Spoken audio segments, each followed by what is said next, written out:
तो देख लीजिए, आज हम जर्नी करने वाले हैं दिल्ली ट्रांसपोर्ट कॉर्पोरेशन की इस वॉल्वो बस में इंडिया से नेपाल की, यानी कि दिल्ली से काठमांडू की। सायरन बस में शुरू हो चुका है, देख लीजिए, और सामने हमें एस्कॉर्ट कर रही है दिल्ली पुलिस की APCR। बाकी देख लीजिए, ऐसा कुछ रेस्टोरेंट अंदर से दिखाई देता है। और देख लीजिए, यहाँ पे हमने क्रॉस कर लिया है सनौली बॉर्डर। ये देख लीजिए, ये है नेपाली करेंसी। बाकी नज़ारे काफ़ी ज़्यादा शानदार हो गए हैं। एक तरफ ये ऊंचे ऊंचे हरे भरे पहाड़ सामने दिखाई दे रहे हैं, और यहाँ पे मैंने ले ली है एक वेज थाली। तो देखिए, ये सामने आप जो झूला देख रहे हैं ना, इसको बोला जाता है नेपाल में पिंग। तो देख लीजिए, फाइनली एंटर कर लिया है हमने अपनी डॉर्मेट्री में। और देखिए, ऐसी कुछ डॉर्मेट्री दिखाई देती है। आइए आप देख भी लोगे क्या चकाचौंध है यहाँ की, मतलब अलग ही माहौल है यार यहाँ का।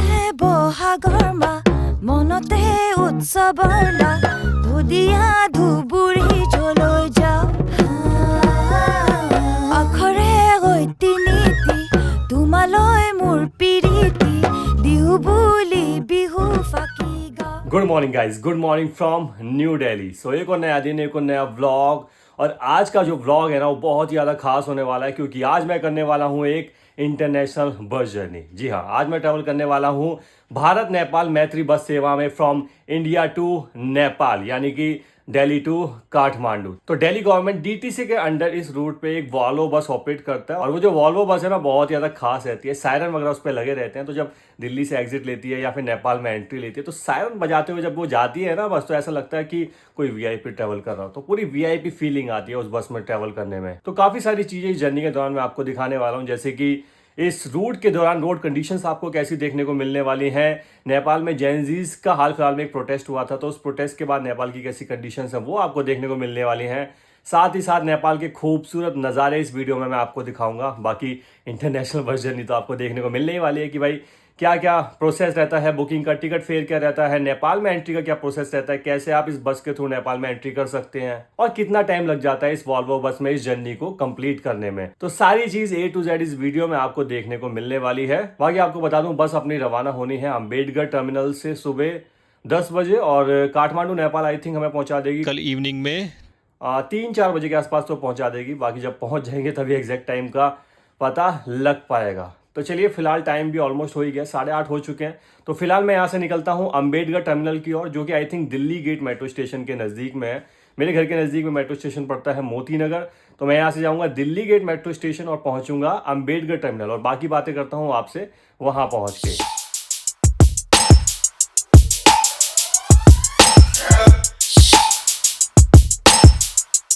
तो चलिए जी, मैं भी पहुँच चुका हूँ डॉक्टर अम्बेडकर टर्मिनल। बाकी ज़्यादातर लोगों को ना इस लोकेशन के बारे में उतना आइडिया नहीं होता, डॉक्टर अम्बेडकर टर्मिनल के बारे में आइडिया नहीं होता। इवन मेट्रो स्टेशन पे भी आप मेट्रो स्टाफ से भी पूछोगे तो उनको भी आइडिया नहीं होता। तो अगर सरल भाषा में यहाँ की लोकेशन आपको बताऊँ तो देखिए, दिल्ली गेट मेट्रो स्टेशन के गेट नंबर 4 से आप निकलिए, और वहाँ से हार्डली 5 से 10 मिनट का यहाँ के लिए वॉकिंग डिस्टेंस है। तो अम्बेडकर टर्मिनल के अंदर मैं अभी आ चुका हूँ। पीछे में देख लीजिए, हमारी बस भी खड़ी है, जिसमें आज हमारी जर्नी रहने वाली है यहाँ दिल्ली से काठमांडू की। बाकी अगर इस बस सर्विस के बारे में और बात की जाए तो आपको बता दूं, अगस्त 2014 में ये बस सर्विस स्टार्ट हुई थी यहाँ इंडिया से नेपाल के लिए, यानी कि दिल्ली से काठमांडू के लिए। और बाकी इस अम्बेडकर टर्मिनल की अगर और बात की जाए तो आपको बता दूं, ये वही जगह है जहाँ से किसी ज़माने में इंडिया से पाकिस्तान के लिए भी बस सर्विस ऑपरेट हुआ करती थी, यानी कि यहाँ दिल्ली से लाहौर के लिए। हालांकि वो तो 2019 में ही बंद हो गई थी, लेकिन उसके सबूत यहाँ पे आज भी मौजूद है। सामने होर्डिंग लगी हुई है जिस पे लिखा हुआ है दिल्ली लाहौर बस सेवा, उसकी गाइडलाइंस वगैरह लिखी हुई है। तो हाँ, आज तो वो बस सर्विस बंद हो चुकी है, लेकिन यादें उनकी अभी भी कहीं ना कहीं यहाँ पे मौजूद है। तो चलिए, फिलहाल अंदर चलते हैं, सिक्योरिटी चेकिंग वगैरह करवाते हैं और फिर बाकी बातें करते हैं। सो सिक्योरिटी चेकिंग डन हो चुका है। वैसे आपको बता दूं, यहाँ पे सबसे पहले आपका सामान वगैरह चेक किया जाता है। कोई नोकीला आइटम तो आपके पास नहीं, कोई नशीला पदार्थ तो आपके पास नहीं है, तो ये सारी चीज़ें आप लेके नहीं जा सकते हो। उसके अलावा टिकट वगैरह तो ऑब्वियस सी बात है कि चेक होगी। बाकी आपका वोटर ID कार्ड वगैरह चेक करा जाता है, क्योंकि आपको बता दूं, ट्रैवल करने के देखिए 2 तरीके हैं, या तो आप वोटर ID कार्ड कैरी कीजिए या फिर अपना पासपोर्ट कैरी कीजिए। आधार कार्ड का देखिए, ऐसा अगर एक्सेप्ट कर लिया तो ठीक है, नहीं करा तो फिर आपको थोड़ी सी दिक्कत हो सकती है। लेकिन मैंने जितना नोटिस करा है, 2-3 बार मैं नेपाल जा चुका हूँ, आधार कार्ड से भी आसानी से एंट्री हो जाती है। लेकिन स्टिल आप वोटर ID कार्ड या फिर पासपोर्ट में से एक चीज़ तो अपने साथ में कैरी करके चलें। और देखिए, यहाँ बैग पे भी एक बैच लगा दिया सिक्योरिटी चेक इन का। तो चलिए, मैं यहाँ से करूँगा बस में बोर्ड और निकलूँगा काठमांडू नेपाल की तरफ। लेकिन आपको पता है कि आपको कहीं नहीं निकलना होता, क्योंकि मैं आपके सामने पेश करने वाला हूँ और बेहतरीन बस जर्नी यहाँ इंडिया से नेपाल की, यानी कि यहाँ दिल्ली से काठमांडू की।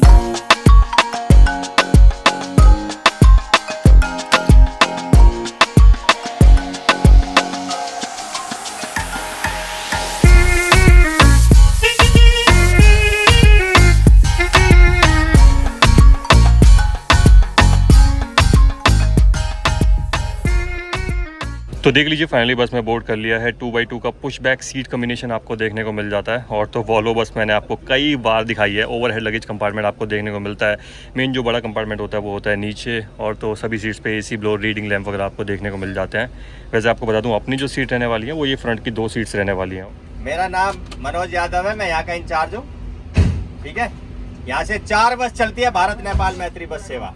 4 मंडे वेडनेसडे फ्राइडे वोल्वो जिसमें आप बैठे हो, और ट्यूसडे थर्सडे सैटरडे चलती है टाटा मार्को पोलो जो नेपाल से है, स्वयंभू मंजूश्री यातायात प्राइवेट लिमिटेड की, उनसे टाई अप है। दोनों गवर्नमेंट के जो प्रधानमंत्री हैं उन्होंने चलाई हुई है, और यही 4 बस ओनली ऑथराइज है दिल्ली टू काठमांडू भारत नेपाल मैत्री बस सेवा। तो देख लीजिए टाइम हो चुका है सुबह के 10:05 और हमारी बस रवाना हो चुकी है अम्बेडकर टर्मिनल से काठमांडू नेपाल के लिए। सायरन बस में शुरू हो चुका है देख लीजिए, और सामने हमें एस्कॉर्ट कर रही है दिल्ली पुलिस की APCR। तो जैसा मैंने आपको बताया था ना कि भाई इस बस में ट्रैवल करने में एक पूरी VIP वाली फीलिंग आती है, क्योंकि सायरन ऊपर बज रहा है, दिल्ली पुलिस की PCR हमें एस्कॉर्ट कर रही है। तो भाई साहब ऐसा लगता है कि एक VIP बन के आज ट्रैवल कर रहे हैं। चलिए बाकी आपको बता दूं आज अपने साथ ट्रैवल कर रहे हैं जयेश भाई। हाँ जी भाई, कैसे हो? बहुत बढ़िया भाई, मज़ेदार, एक्साइटेड हो इंटरनेशनल ट्रिप के लिए? पहली ट्रिप है इंटरनेशनल। हाँ, तो जयेश भाई साथ में ट्रैवल कर रहे हैं और पहली बार नेपाल की जर्नी कर रहे हैं। अच्छा चलिए जर्नी शुरू हो ही चुकी है। तो आपको बता दूं इस जर्नी के लिए हमने टिकट फेयर पे करा है 2815 रुपये, और सोचा कि बस का टिकट फेयर स्टार्टिंग में ही आपको बताया था, नहीं तो काफ़ी सारे लोग परेशान रहते हैं कि भाई आपने बस का फेयर वगैरह नहीं बताया, क्योंकि पूरी वीडियो वो देखते नहीं है फिर कंप्लेंट करते हैं। तो हाँ, 2815 रुपये इस जर्नी का टिकट फेयर रहता है। टिकट हमने बुक करी थी DTCbooking.in से। उसके अलावा इनका जो कार्ड है वो आपको स्क्रीन पे शो कर दूंगा, जो हमें बस में ही दिया गया था यहाँ पे। तो उन पे कुछ नंबर मेंशन है, तो उन नंबर पे कॉल करके भी आप अपनी सीट इस बस में होल्ड करवा सकते हैं, या फिर डायरेक्ट यहाँ अम्बेडकर टर्मिनल में भी आके आप इस बस में सीट बुक करवा सकते हैं। लेकिन वो डिपेंड करता है कि बस में सीट्स अवेलेबल है या फिर नहीं। अच्छा 2815 जो मैंने आपको फेयर बताया ना वो इंडियन करेंसी में बताया, और अगर नेपाली रुपीज़ की बात करें तो समथिंग 4500 रुपये कुछ हो जाता है नेपाली करेंसी में इस बस का fare from Delhi to Kathmandu. बाकी चलिए अभी जर्नी शुरू हो ही चुकी है, तो बस के कुछ और एमिनिटीज़ कुछ और फीचर्स के बारे में भी आपको बताया था। जैसे CCTV की सर्विलेंस बस में आपको देखने को मिलते हैं, सभी सीट पे चार्जिंग पोर्ट मौजूद रहते हैं, इवन बस में वाईफाई की सुविधा भी आपको देखने को मिल जाती है।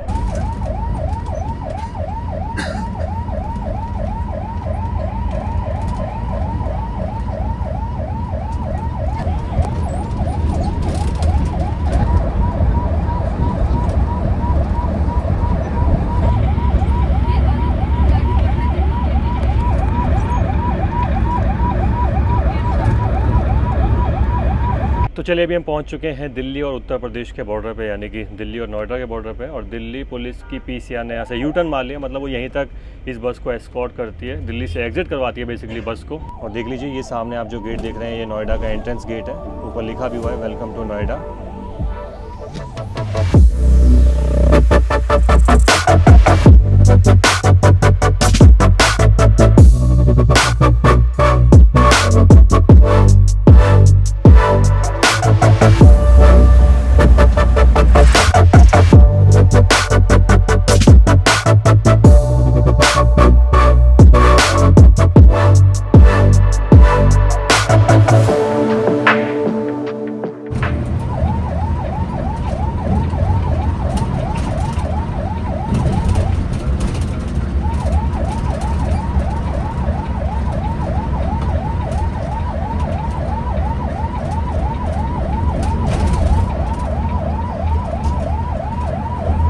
तो चलिए अभी हम पहुंचे थे 0 पॉइंट ग्रेटर नोएडा, जहां से कुछ दूर आके अभी हमने एंट्री कर ली है यमुना एक्सप्रेसवे पे, जो कि शुरू होता है परी चौक ग्रेटर नोएडा से और एंड होता है आगरा में जाके। 165.5 किलोमीटर लंबा ये एक्सप्रेसवे है, जो कि 6 लेन का एक्सप्रेसवे है। एक लेन सर्विस लेन आपको देखने को मिल जाती है। बाकी क्या शानदार ये एक्सप्रेसवे है। मैनेज करा जाता है येडा द्वारा, Yamuna expressway industrial development authority. और भाई साहब एक्सप्रेसवे तो यार ये मतलब कमाल है, जितनी तारीफ़ करो उतनी कम है। पूरे इंडिया में one of the finest expressway है और मुझे पर्सनली काफ़ी पसंद है।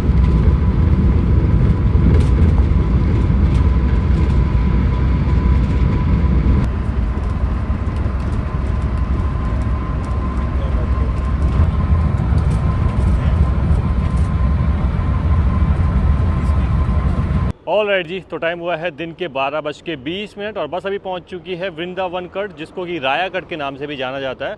और आपको बता दूं यहाँ पे बस ने भी लिया है लंच हॉल्ट। रेस्टोरेंट का नाम है मामा यादव रेस्टोरेंट। पहले भी काफ़ी बार यहाँ पे आके रुके हुए हैं। काफ़ी शानदार रेस्टोरेंट है, खाना वगैरह बहुत अच्छा होता है यहाँ पे।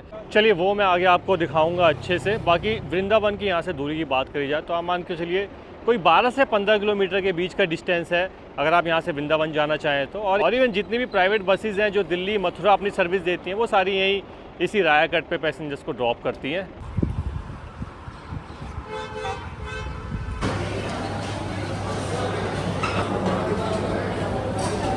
बाकी देख लीजिए ऐसा कुछ रेस्टोरेंट अंदर से दिखाई देता है। और रेस्टोरेंट तो सच में यार काफ़ी ज़्यादा शानदार दिखाई दे रहा है अंदर से। और देख लीजिए यहाँ हमने लगवा ली है एक वेज थाली, जिसमें तंदूरी रोटी मौजूद है, राइस है, दाल है, मिक्स वेज यहाँ पे मौजूद है, पनीर की सब्ज़ी है, रायता है, सलाद है।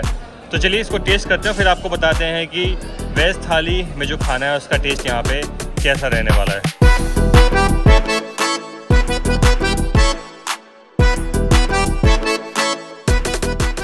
तो चलिए खाना खा के अभी बाहर आ चुके हैं। बाकी खाने की टेस्ट की बात की जाए तो खाने का टेस्ट यार काफ़ी ज़्यादा शानदार था। साथ में एक स्वीट डिश भी इस थाली में इंक्लूड थी, गुलाब जामुन था, वो भी काफ़ी ज़्यादा शानदार था। वैसे आपको बता दूं इस थाली की जो कॉस्टिंग हमें यहाँ पे पड़ी वो थी 299 रुपये। तो देख लीजिएगा इस टाइम हो चुका है 1:15 और अपनी बस रवाना होने के लिए तैयार हो चुकी है यहाँ मामा यादव रेस्टोरेंट से। दिल से तेरे दिल का मेरे रिश्ता जुड़ गया, चाहतों से तन्हा सा धुआं धुंधला पड़ गया। अब तू ही तू शाम है और तू ही है सुबह, बस तू मेरा जाम है और तू ही है नशा। आँखों में हर पल मेरे रहता है ख्वाब सा, इतना मैं डूबा हूँ कि अब होश भी है कहाँ। सुनो जाना let me tell you something, मैनू छड़ के न जाना। सुनो जाना तुझसे ही करता है प्यार दीवाना। सुनो जाना let me tell you something, मैनू छड़ के न जाना। सुनो जाना तेरी ये निगाह मेरे दिल का ठिकाना।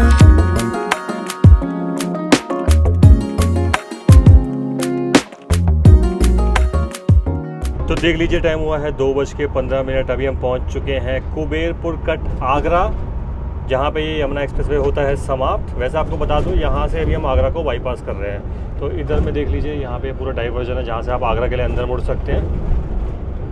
और यहाँ से सीधा अगर आप निकल जाएंगे तो आगरा को बाईपास करते हुए रिंग रोड कनेक्ट करेंगे और फिर आगे जाके हम मिलेंगे आगरा लखनऊ एक्सप्रेसवे पे। देख रहे हैं ये यहाँ से रास्ता डाइवर्ट हो गया आगरा सिटी के लिए। और ये सामने यहाँ से शुरू हो गई है आगरा की रिंग रोड, जो कि आगे जाके हमें कनेक्ट करेगी आगरा लखनऊ एक्सप्रेसवे पे।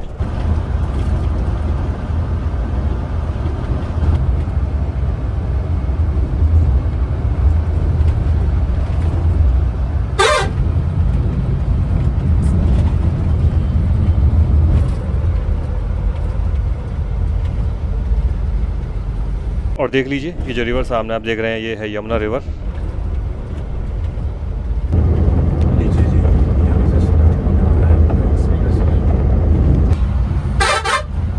तो चलिए अभी हम पहुंचे थे उस पॉइंट पे जहां से हमने एंट्री कर ली है आगरा लखनऊ एक्सप्रेसवे पे।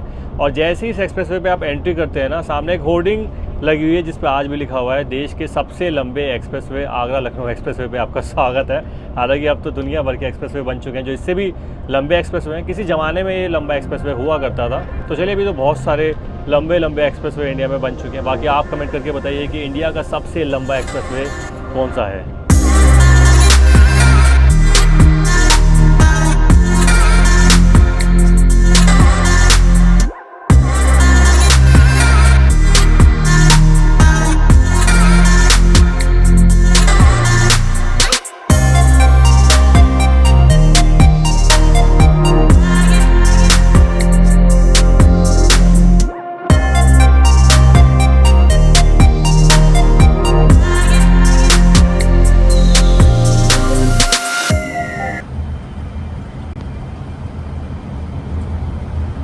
तो टाइम हो रहा है शाम के 4:30 और जर्नी अभी चल रही है आगरा लखनऊ एक्सप्रेसवे पे और काफ़ी शानदार जर्नी चल रही है और ऑब्वियस सी बात है चलनी भी है क्योंकि जर्नी हमारी आगरा लखनऊ एक्सप्रेसवे पे जो हो रही है काफ़ी बढ़िया एक्सप्रेसवे है। और हाँ, अभी कुछ देर पहले हमने क्रॉस करा था बुंदेलखंड एक्सप्रेसवे को। 296 किलोमीटर लंबाई है एक्सप्रेसवे, शुरू होता है इटावा डिस्ट्रिक्ट में यहाँ आगरा लखनऊ एक्सप्रेसवे से और एंड होता है चित्रकूट डिस्ट्रिक्ट में जाके। तो हाँ, यूपी में आप जहाँ जहाँ पे भी ट्रैवल करोगे ना, एक्सप्रेसवे आपको दुनिया भर के देखने को मिलने वाले हैं।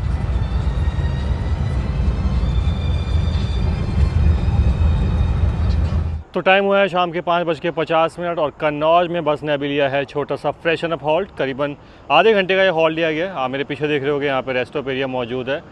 अभी इस रेस्टोरेंट वगैरह का क्या नाम है वो तो क्लियरली दिखाई नहीं दे रहा है यहाँ से, लाइटिंग वगैरह लेकिन काफ़ी अच्छी की हुई है। और भाई मौसम काफ़ी अच्छा हो रहा है, मीठी मीठी ठंड हो रही है और लग रहा है बॉस आज रात को थोड़ी सी हालत ख़राब होने वाली है क्योंकि आपको बता दूँ इस बस में ना ब्लैंकेट्स वगैरह प्रोवाइड नहीं करवाए जाते हैं, जो कि मुझे लगा यार ओवरनाइट अगर जर्नी होती है तो किसी बस में प्रोवाइड करवाया जाना चाहिए क्योंकि रात में जब एसी चलता है ना तो ठंड कहीं ना कहीं लगने लगती है। तो हाँ, अगर आप ट्रैवल कर रहे हैं इस बस में तो अपने साथ ब्लैंकेट चादर वगैरह कुछ लेके आए, खासकर इस मौसम में तो ज़रूर लेके आए जो हम लोग नहीं लेके आए। चलिए अभी रात को देखेंगे क्या रहता है। हाँ, जैकेट वगैरह हम रख के लेके आए, अगर ठंड वगैरह लगी तो जैकेट वगैरह पहन लेंगे। चलिए फिलहाल अंदर चलते हैं, चाय पानी कुछ करते हैं, फ्रेशन अप होते हैं और फिर बाकी बातें करते हैं आपसे। तो देख लीजिए ऐसा कुछ ये रेस्ट स्टॉप एरिया दिखाई देता है। कॉम्प्लेक्स है जहाँ पे छोटे छोटे से कुछ शॉप्स खुली हुई हैं, कुछ कुछ बंद भी है बीच बीच में। हाँ, लेकिन काफ़ी कुछ देखने को मिल जाएगा, जैसे जूस उधर मौजूद है, भेलपूरी वगैरह है। यहाँ पे छोटा सा डिपार्टमेंटल स्टोर टाइप कुछ मौजूद है। हाँ जी बाजी, क्या लिया है? पानी की बोतल और एक ये ब्रिटानिया का केक। और हाँ, ऊपर में ना यहाँ पे फूड कोर्ट भी मौजूद है। तो चलिए रेस्ट ऑफ एरिया पे बस अभी रुकी थी तो सोचा कि बस के स्टाफ से भी आपकी मुलाकात करवा देते हैं। तो देख लीजिए कैप्टन साहब हमारे साथ यहाँ पे मौजूद हैं। हेलो सर, कैसे हैं? बढ़िया जी। क्या नाम है सर आपका? धीरज जायसवाल। अच्छा, कहाँ के रहने वाले हैं? हम लखीमपुर क्षेत्र के रहने वाले हैं। अच्छा, यूपी के। यूपी। बाकी और बताइए, सब ठीक ठाक? बाकी सब ठीक ठाक। अच्छा, टोटल आपने 2 कैप्टन साहब रहते हैं ना पूरी जर्नी में? पूरी जर्नी में 2 रहते हैं, एक एलओ साहब रहते हैं, वो अच्छा, सवारी लाइन को ऑफिसर। वो सवारियों को कोऑपरेट करते हैं। हाँ, बाकी कैप्टन 2 ही रहते हैं। हाँ, 2 कैप्टन रहते हैं, एक लाइन ऑफिसर रहते हैं।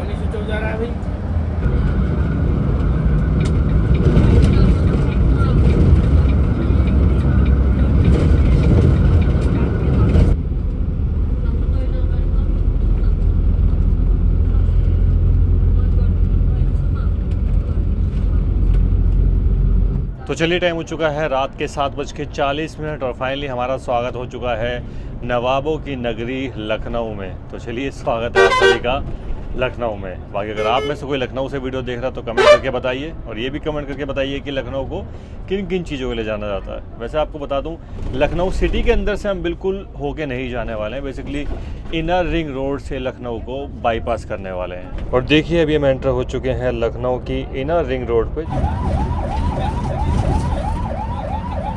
और देख लीजिए लखनऊ में तो अभी भाई साहब काफ़ी अच्छा खासा ट्रैफिक लगा हुआ है।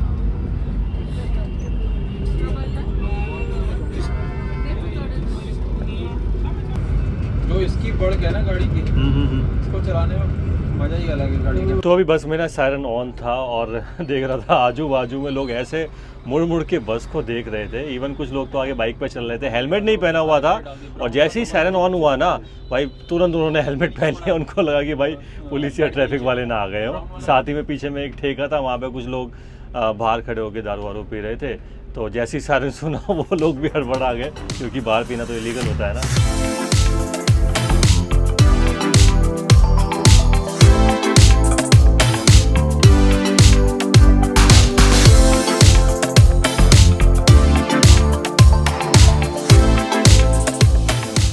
तो टाइम हुआ है रात के 9:45 और 12 बंकी क्रॉस करके बस ने अभी लिया है डिनर हॉल। रेस्टोरेंट का नाम है जायका सैनिक ढाबा। बाकी देखिए ऐसा कुछ रेस्टोरेंट नज़र आता है। यहाँ पे UPSRTC की भी एक बस मौजूद है। तो देख लीजिए ऐसा कुछ दिखाई देता है ये रेस्टोरेंट। और यहाँ पे हमने लगवा ली है 2 वेज थाली। वैसे आपको बता दूँ वेज थाली की जो कॉस्ट है यहाँ पे वो है 250 रुपये है ना। हाँ, 250 रुपये कॉस्ट है। इसमें देख लीजिए रोटी है, चावल है, दाल है और ये आई थिंक आलू पता नहीं किसकी सब्ज़ी है। एक सब्ज़ी यहाँ पे मौजूद है, सलाद है। तो चलिए खाना ट्राई करते हैं, फिर आपको बताते हैं कि खाने का टेस्ट यहाँ पे कैसा रहता है। बाकी जी खाना खा के मैं अभी बाहर आ चुका हूँ और दिन में देखिए इतने शानदार रेस्टोरेंट पे बस रोकी थी। मामा आया था रेस्टोरेंट पे, तो उसके कंपैरिजन में तो अभी ऐसा लग रहा है कि भाई दिन में कहाँ रुकी और अब कहाँ ही लाके पटक दिया। हालांकि खाने की टेस्ट की अगर बात करी जाए तो खाने का टेस्ट ठीक ठीक था, मतलब खाने लायक था। 250 रुपये की थाली थी जैसे मैंने आपको बताया, थोड़ा सा ऑयल ज़्यादा था लेकिन स्टिल खाने लायक था। लेकिन रेस्टोरेंट जो है ना यार, वो उतना ज़्यादा कुछ अच्छा नहीं लगा। जैसे इंसेक्ट थोड़ा बहुत घूम रहे थे, मच्छर वगैरह काफ़ी हो रहे थे, वॉशरूम की कंडीशन भी यहाँ पे एवरेज है। तो मुझे लगता है कि भाई डीटीसी को इस चीज़ पे थोड़ा सा ध्यान देने की तो ज़रूरत है। तो आधे घंटे के हॉल्ट के बाद बस हो जाती है रेस्टोरेंट से रवाना, जिसके बाद मुझे आ जाती है नींद। लेकिन आपको बता दूँ, इसके बाद बस क्रॉस करती है अयोध्या और बस्ती को।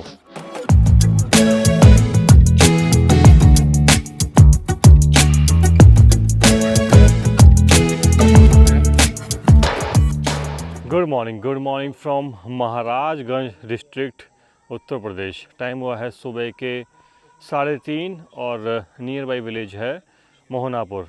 वैसे आपको बता दूं, बस यहाँ पे करीबन आधे घंटे से रुकी हुई है और उसका रीज़न ये है कि यहाँ से जो सनौली बॉर्डर है ना, वो सिर्फ 32 किलोमीटर है, जिसको ट्रैवल करने में आई थिंक 40-50 मिनट के आसपास का समय लगने वाला है। और सनौली जो बॉर्डर है ना, यानी कि इंडिया नेपाल का जो बॉर्डर है, वो ओपन होता है सुबह 5:30 या 6 बजे के आसपास तो होता है। तो इस वजह से बस को यहाँ पर रोक के रखा गया है। और मुझे तो ऐसा लग रहा था कि भाई हम काफ़ी ज़्यादा लेट चल रहे हैं, लेकिन हम जल्दी भी चल रहे होते तो भी इसको कोई फ़ायदा नहीं होने वाला था।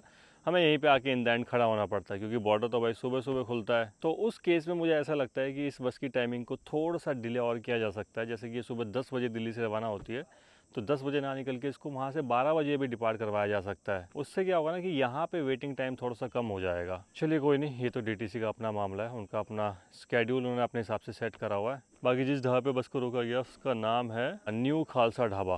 तो बाकी बाहर देखिए यार, कितना ज़्यादा घना कोहरा हो रहा है, इवन विजिबिलिटी भी सामने बिल्कुल ज़ीरो है। तो हाँ, निकल चुके हैं अभी सनौली बॉर्डर की ओर, और करीबन यहाँ से आप मान के चलिए 40-50 मिनट तो लग जाने वाले हैं सनौली बॉर्डर की ओर जाने में। All right, so time is 4:50 AM और बस अभी पहुंच चुकी है सनौली। वैसे सामने ही यहाँ मौजूद है इमिग्रेशन ऑफिस, जहाँ पे सभी पैसेंजर्स को अपना ऑफिशियल आईडी प्रूफ चेक करवाना होता है, यानी कि अपना पासपोर्ट या फिर अपना वोटर आईडी कार्ड। और जैसे मैंने आपको बताया था वीडियो की स्टार्टिंग में भी कि भाई आधार कार्ड का ऐसा देखिए कभी कभी एंट्री हो जाती है, कभी कभी थोड़ी सी प्रॉब्लम भी करते हैं। तो कोशिश करें अपना पासपोर्ट या फिर अपना वोटर आईडी कार्ड साथ में कैरी करके चलें। वैसे आपको बता दूं, ये इमिग्रेशन ऑफिस ओपन होना है सुबह 5:50 पे, तो करीबन 1 घंटे हमें यहाँ पे वेट करना पड़ेगा। ऑफिस जैसे ओपन होगा फिर सभी पैसेंजर्स यहाँ पे अपनी आईडी वगैरह चेक करवाएंगे। फिर बस यहाँ से आगे निकलेगी सनौली बॉर्डर की ओर, वहाँ पे कस्टम चेक वगैरह होता है और कई सारी फॉर्मेलिटीज़ होती हैं। तो वो सारी फॉर्मेलिटीज़ पूरी करके हम सनौली बॉर्डर क्रॉस करते हैं, और सामने में ही है नेपाल का बॉर्डर, जिसको क्रॉस करके फिर हम एंटर हो जाते हैं नेपाल की सीमा में। All right, so immigration process is done. Time हो चुका है 6:20। हालांकि इमिग्रेशन ऑफिस की लाइन में तो हम 5:30 बजे लग गए थे। ऑफिस खुलने का टाइम था 5:50, लेकिन काफ़ी नॉक करते कराते 6:15 हो गए, तब जाके उन्होंने गेट खोला और फिर सबकी आईडी चेक करना शुरू करा। तो मुझे लगता है कि यार इमिग्रेशन ऑफिस पे थोड़ा सा ऐसे लोग होने चाहिए जो थोड़ा सा चुस्त दुरुस्त हो। जब 5:50 का टाइम है तो फिर यार मुझे लगता है कि टाइम से लेट थोड़ा सा नहीं करना चाहिए, क्योंकि काफ़ी ज़्यादा भीड़ लग गई पीछे तक। वो तो हमारा चलो स्टार्टिंग में ही नंबर था, तो हम थोड़ा सा जल्दी फ्री हो गए। चलिए कोई बात नहीं, देर है दुरुस्त है। फाइनली इमिग्रेशन हो चुकी है, आईडी वगैरह चेक करेंगे, लिस्ट में उन्होंने टिक लगा दिया। अभी हम यहाँ से आगे बढ़ेंगे सनौली बॉर्डर की ओर। तो चलिए चलते हैं बस में और आगे बढ़ते हैं बॉर्डर की तरफ। आ जाओ भैया, सब लोग नीचे आ जाना एक बार। तो चलिए फाइनली हम पहुंच चुके हैं इंडिया नेपाल के बॉर्डर पे, यानी कि सनौली बॉर्डर पे। ये देख लीजिए, ये सामने है इंडिया का बॉर्डर और क्रॉस करते ही उस साइड में है नेपाल का बॉर्डर। हार्डली इमिग्रेशन से 5 मिनट लगे हैं यहाँ पे आने में। सामने इधर खड़ी अपनी बस, कुछ सामान वगैरह चेक करने के लिए बस को यहाँ पे रोका गया। और बाकी देखिए ऐसे कुछ नज़ारे यहाँ बॉर्डर के दिखाई देते हैं। और देख लीजिए यहाँ पे हमने क्रॉस कर लिया है सनौली बॉर्डर, इंडिया साइड का बॉर्डर, और ये सामने मौजूद है नेपाल साइड वाला बॉर्डर। तो देख लीजिए अभी हम पहुंच चुके हैं 0 पॉइंट पे, यानी कि इंडिया और नेपाल की बाउंड्री के बीचों बीच हम खड़े हैं। ये सामने आप देख रहे होंगे नेपाल का बॉर्डर है, इस साइड में मैंने आपको दिखाया था कि इंडिया का बॉर्डर है। तो जस्ट 0 पॉइंट पे खड़े हैं। इंडिया में कस्टम चेक हो गया, अभी यहाँ पे नेपाल का कस्टम चेक होगा, सामान वगैरह चेक होगा, और फिर नेपाल का बॉर्डर क्रॉस करके हम नेपाल में ऑफिशियल एंटर हो जाएंगे।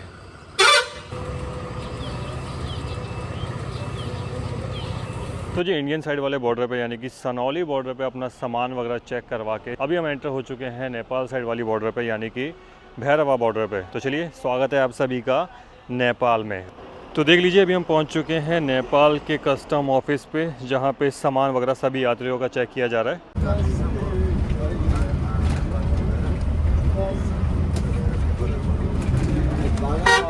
और जी टाइम हुआ है 7:45 और नेपाल में चेकिंग वगैरह करा के अभी हम पहुंच गए हैं उस पॉइंट पे जहां पे बस ने लिया है ब्रेकफास्ट हॉल। रेस्टोरेंट का नाम है थापाजी रेस्टोरेंट और ये एक ऑथराइज रेस्टोरेंट है भारत नेपाल मैत्री बस सेवा के लिए, यानी कि इस वॉल्वो बस के लिए जो कि दिल्ली से काठमांडू के लिए ऑपरेट होती है। बाकी जी भाई कस्टम चेक ऑफिस पे सामान वगैरह चेक करवाने में यार बहुत ही ज़्यादा बस अड़ है, खासकर नेपाल साइड में। मतलब इंडिया साइड पे इतनी ज़्यादा चेकिंग नहीं है, लेकिन नेपाल साइड पे आप आओगे ना, आई थिंक 3 या 4 बार तो चेकिंग हुई है। और बाकी देख लीजिए ऐसा कुछ रेस्टोरेंट अंदर से दिखाई देता है, ये देखिए। और यहाँ हमने लगवा ली है एक थाली लगवा ली है जिसमें पूड़ी है, आलू की सब्जी है और एक चाय अलग से ले लिया है। तो चलिए टेस्ट करते हैं, फिर आपको बताते हैं कि खाने का जो टेस्ट है वो यहाँ पे कैसा रहने वाला है।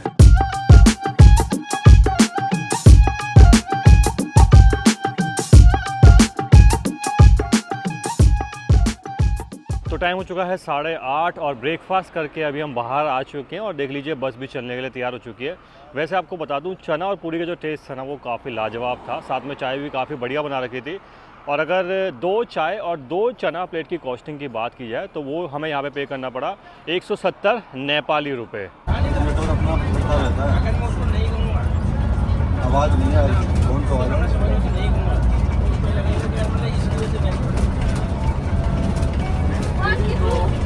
तो चलिए जर्नी हो चुकी है फिर से शुरू। अच्छा मैं आपको बताना भूल गया था, रेस्टोरेंट पे ही हमने करेंसी भी एक्सचेंज करवा ली थी। ये देख लीजिए ये है नेपाली करेंसी और आपको बता दूं 1 इंडियन रुपीज़ जो है वो 1.6 नेपाली रुपीज़ के बराबर होता है। तो 3000 रुपये की मैंने नेपाली करेंसी ले ली थी, मतलब 3000 इंडियन रुपीज़ को नेपाली रुपीज़ में कन्वर्ट करवा लिया था, जो कि मुझे पड़ा 4800 नेपाली रुपीज़। तो देखिए ये साइड में आप जो नोट देख रहे हैं ये है 1000 के नोट और ये इधर जो है ये है 100 के नोट। तो ऐसे कुछ नेपाली करेंसी दिखाई देती है। वैसे तो देखिए नेपाल में मोस्टली जगह इंडियन करेंसी भी एक्सेप्ट कर लेते हैं, लेकिन कहीं कहीं जहां नहीं करते हैं तो वहां आपको दिक्कत ना आए तो थोड़ी बहुत करेंसी ज़रूर से एक्सचेंज करवा लें।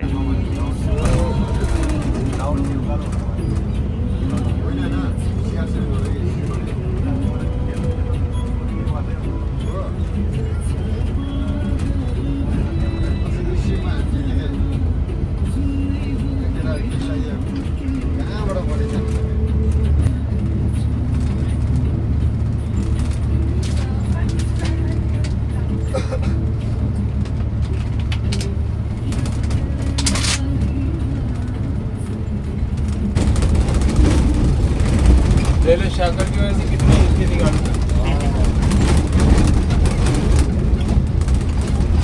कितनी साइलेंट हो, थोड़ी सपोर्ट कर दिया हैं।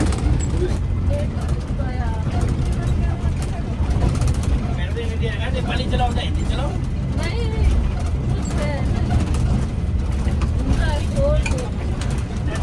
तो चलिए बर्दघाट से निकलते ही हमारा स्वागत हो चुका है नेपाल के ऑफ रोड भरे हुए और थोड़े से ख़राब रास्ते में।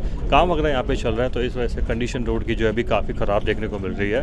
और इतनी ख़राब है आप इस चीज़ से आइडिया लगा सकते हैं, जब धूल मिट्टी उड़ रही है ना तो भाई साहब सामने के जो व्हीकल्स हैं वो भी नहीं दिखाई दे रहे, विजिबिलिटी बिल्कुल ज़ीरो हो जा रही है।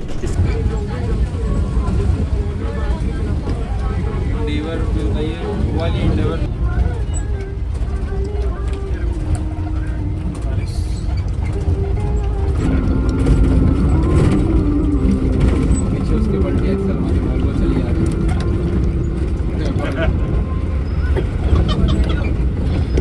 अभी हमने दुम की बात जस्ट क्रॉस करा है और देखिए उसके बाद तो हाईवे काफ़ी अच्छा खासा देखने को मिल रहा है। हालांकि एक लेन पे भी काम चल रहा है उस साइड वाली लेन पे, लेकिन ये वाली लेन प्रॉपर अच्छी तरीके से कंप्लीट है।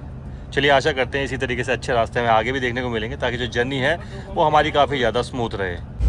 और देखिए सामने आप ये जो ट्रक देख रहे हैं ना, ये चाइना की किसी कंपनी का ट्रक है।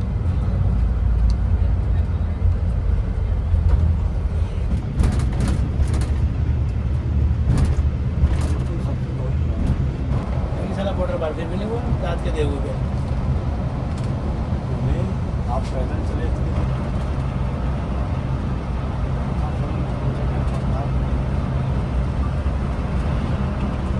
बता दिया हूँ, कॉल करेगा ठीक है। और ये होटल है सब भुट्टे चलाओगे, सब भुट्टे वाले नहीं खाते। हाँ उबले होता ना, उबले होता।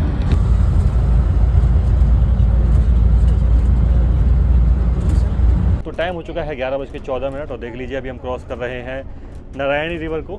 और देखिए क्या शानदार ये नदी दिखाई देती है। आपको बता दूं नेपाल की सबसे बड़ी नदी है ये। और देखिए बीच में कुछ तो एडवेंचर एक्टिविटी भी वहाँ पे हो रही है। ये देखिए तो नदी काफ़ी बड़ी है।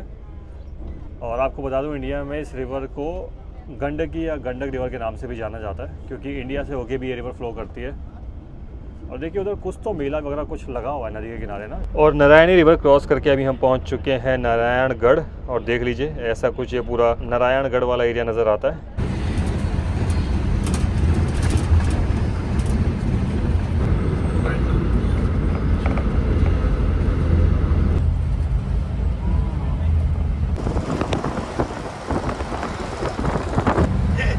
अरे ना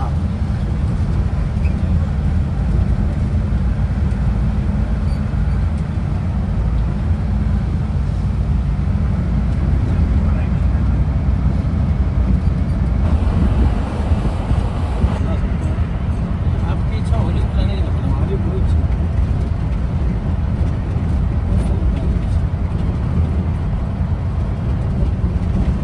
होली को बुलाया जाओ, क्योंकि मैंने उन्हें भी ये बात बोली कि किसी ने अगर आप नहीं आए ना तो अकेला आया तो बोले बोली समझ का क्या होना चाहिए, हमें क्या बोला हर बार मेरे जैसा आदमी नहीं आएगा ना। बिल्कुल सही। तो जी नारायणगढ़ के बाद रामनगर नाम की जगह को क्रॉस करके अभी हम पहुंच गए हैं उस पॉइंट पे जहां से जो हमारा पूरा सफ़र है ना वो पहाड़ वाले सेक्शन में रहने वाला है, मतलब हिली टेरेन में रहने वाला है। बाकी नज़ारे काफ़ी ज़्यादा शानदार हो गए हैं। एक तरफ ये ऊंचे ऊंचे हरे भरे पहाड़ सामने दिखाई दे रहे हैं और साथ साथ फ्लो हो रही है नेपाल की खूबसूरत रिवर जिसको कहा जाता है त्रिशूली रिवर।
तो टाइम हुआ है 12:07 और बस अभी पहुंच चुकी है मुगलिंग। कुछ पैसेंजर्स का यहाँ पे ड्रॉप था तो इस वजह से बस यहाँ पे रुकी हुई है।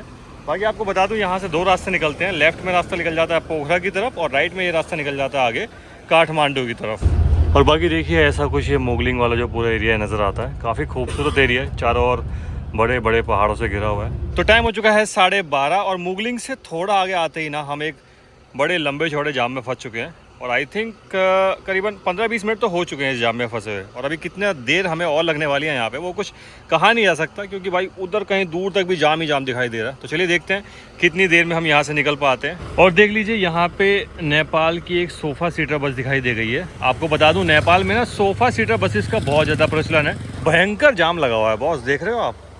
और ये देखिए सामने खूबसूरत त्रिशूली रिवर यहाँ पर नज़र आ रही है, जिसके नज़ारे बहुत ही ज़्यादा शानदार दिखाई दे रहे हैं। और देखिए मैं आपको जूम करके दिखाता हूँ, उधर भी दूर तक ना काफ़ी लंबा जाम लगा हुआ है, देख रहे हैं आप। बाकी आपको बता दूं नेपाल में एक चीज़ का और बहुत ज़्यादा प्रचलन है, वो है टोयोटा हायस। और उससे मिलती जुलती ये छोटी गाड़ियाँ जो कि आपको नेपाल की सड़कों पर दौड़ती हुई काफ़ी ज़्यादा दिखाई दे जाएंगी।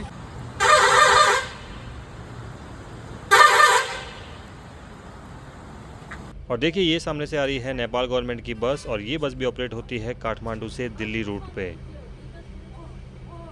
भाई साहब जाम इतना तगड़ा लगा हुआ है और गाड़ियाँ इस कदर फंसी हुई हैं, देख रहे हो आप क्या हालत हो रखी है यहाँ पे।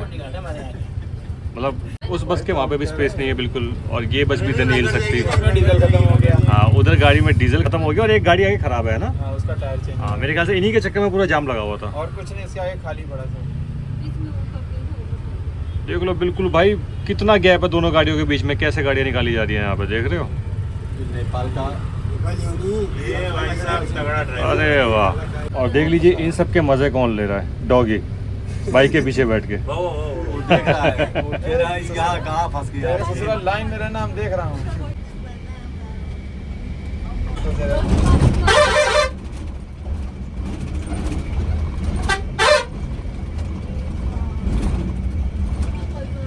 40-50 घंटे तक जाम में है। बाकी देखिए वहाँ पहाड़ों में ऊपर मौजूद है नेपाल का एक सुप्रसिद्ध मंदिर जिसको कहा जाता है मनोकामना देवी मंदिर। और देखिए ये है मंदिर का मेन एंट्रेंस गेट, जहाँ से रोपवे की भी शुरुआत होती है ऊपर मंदिर तक के लिए।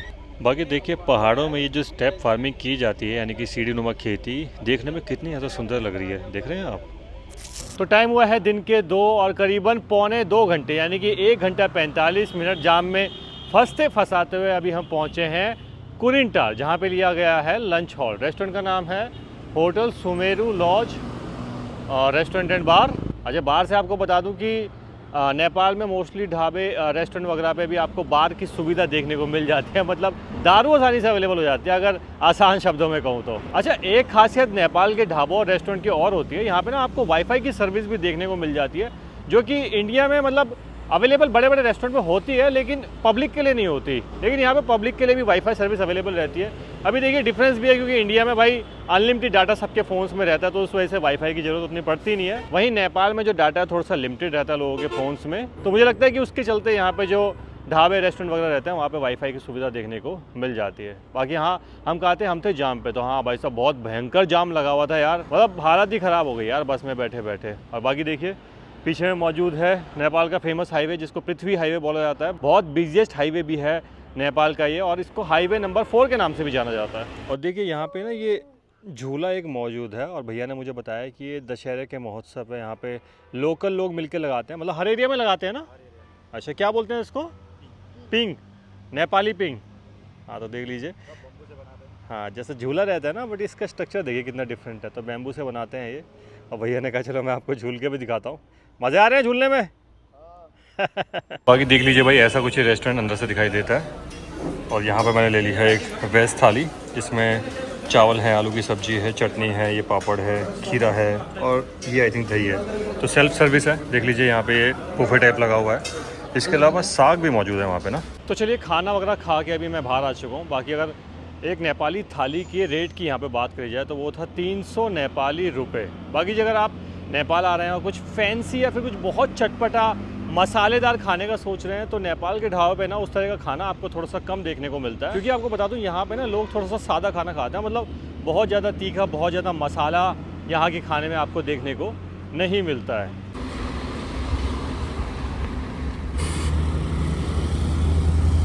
अच्छा, आपको बता दूं आप अपना नेपाल में भी यूपीआई ऐप के थ्रू पेमेंट कर सकते हैं, या यूपीआई से लिंक किसी भी ऐप के थ्रू पेमेंट कर सकते हैं। देख लीजिए यहाँ पे यूपीआई इंटरनेशनल को आप एक्टिवेट कर सकते हैं। कैसे एक्टिवेट होगा ये? स्कैन करेंगे वो QR, ओके, ये पेज खुल जाएगा, यहाँ पे एक्टिवेट का ऑप्शन आएगा, एक्टिवेट दबाएंगे और 7 डेज़ के लिए एक्टिवेट हो जाएगा। अच्छा, 7 डेज़ के लिए एक्टिवेट हो जाएगा। तो यूपीआई अब इतना आगे बढ़ गया है कि भाई इंटरनेशनल लेवल तक पहुँच गया है। तो हाँ, अगर आप नेपाल में भी यूपीआई के थ्रू पेमेंट अब करना चाहें तो वो भी आप आसानी से अब कर सकते हैं।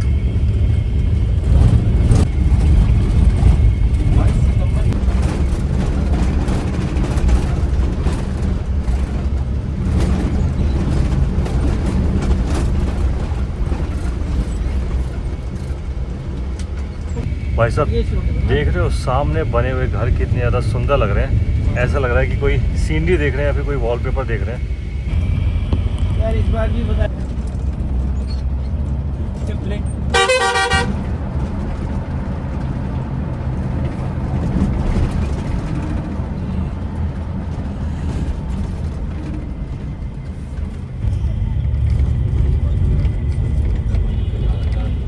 भाई साहब बस का नाम देखो, दिल वाले एडवेंचर। क्या बोलते हो, इसमें करा जाए एक बार रियल एडवेंचर?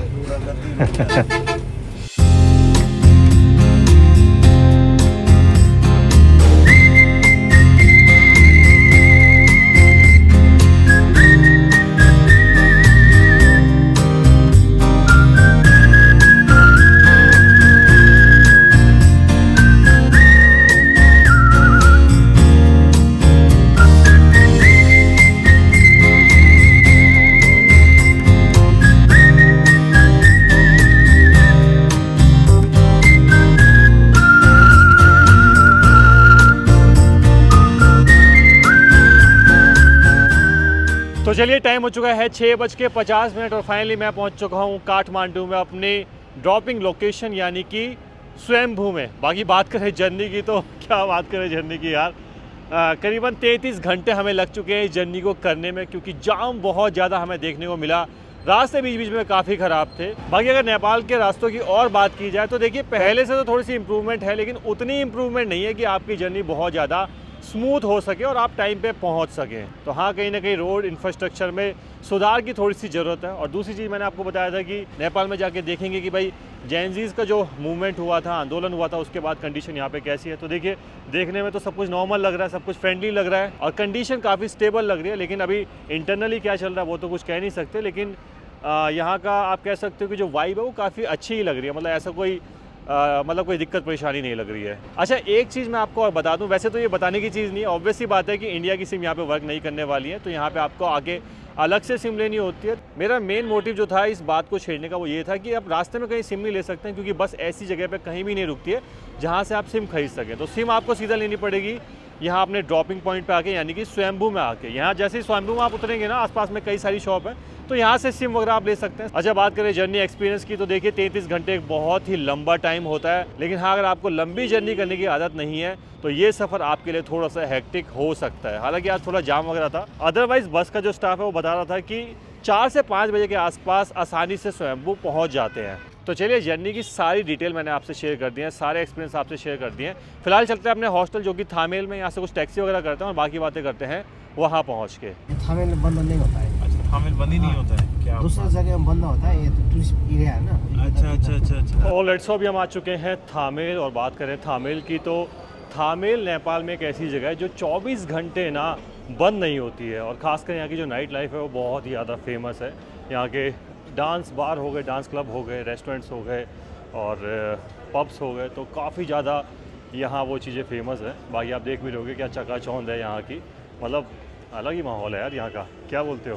ज़बरदस्त माहौल। किसी को नाइट लाइफ एंजॉय करनी है तो भाई नेपाल में अगर आप आ रहे हो तो थामेल आना ना भूलिए। तो अभी निकले थे बाहर जस्ट घूमने के लिए। एक्चुअली ये है कि अपने हॉस्टल तो हम पहुँच ही गए थे, चेक इन करा, सामान वगैरह रखा, रेस्ट करा थोड़ा सा, और उसके बाद सोचा कि अब घूमने निकलते हैं। तो देख लीजिए अभी थामेल में आ रखे हैं घूमने के लिए, सोचा कि यहाँ की नाइट लाइफ को थोड़ा सा देख लेते हैं। देखो भाई साहब यहाँ की चकाचौंध देखो, रात में कितनी ज़्यादा शानदार दिखाई देती है। देख रहे हैं लाइट्स वगैरह लगी हुई हैं और जो रौनक है ना रात में भाई वो अलग ही निकल के आ रही है यहाँ थामेल की।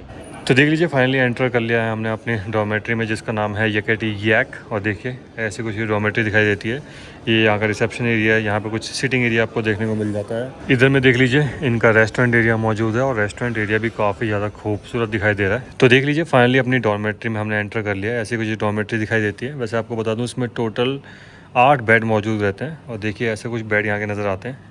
रीडिंग लैंप आपको देखने को मिलते हैं, चार्जिंग सॉकेट मौजूद हैं, पिलो दिए गए हैं, ब्लैंकेट है, neat and clean bed sheet दी गई है और कॉजी सा ये बेड मौजूद है। तो हाँ देख लीजिए ऐसा कुछ ये डॉर्मेट्री दिखाई देते हैं, ऐसे कुछ यहाँ के बेड दिखाई देते हैं। लॉकर रूम यहाँ पे आपको देखने को मिल जाता है, लॉकर की फैसिलिटी अवेलेबल है। ऊपर में फ़ैन देखने को मिल जाता है। बाकी बता दूँ एसी नहीं रहता है यहाँ पे ना डॉर्मेट्री में। अच्छा आपको बता दूँ इस डॉर्मेट्री में एक सिंगल बेड का जो प्राइस हमने पे करा है वो है 500 रुपये और हमने बुकिंग करी थी goibibo.com से। तो चलिए और जितनी डिटेल थी, चाहे वो बस जर्नी की हो, थामेल के नज़ारे हों या फिर डॉर्मेट्री का वॉक अराउंड हो, सारा का सारा इस वीडियो में मैंने आपको दिखा दिया। तो चलिए इस वीडियो को करते हैं यहीं रैप, मिलते हैं नेक्स्ट व्लॉग में। Till then bye bye, take care, love you all. और पता है कि खाली याद नहीं जाना होता। अगर वीडियो पसंद आई तो वीडियो को लाइक शेयर और चैनल को सब्सक्राइब करके जाना होता है। चलिए जी मिलते हैं फिर नेक्स्ट व्लॉग में, बाय बाय।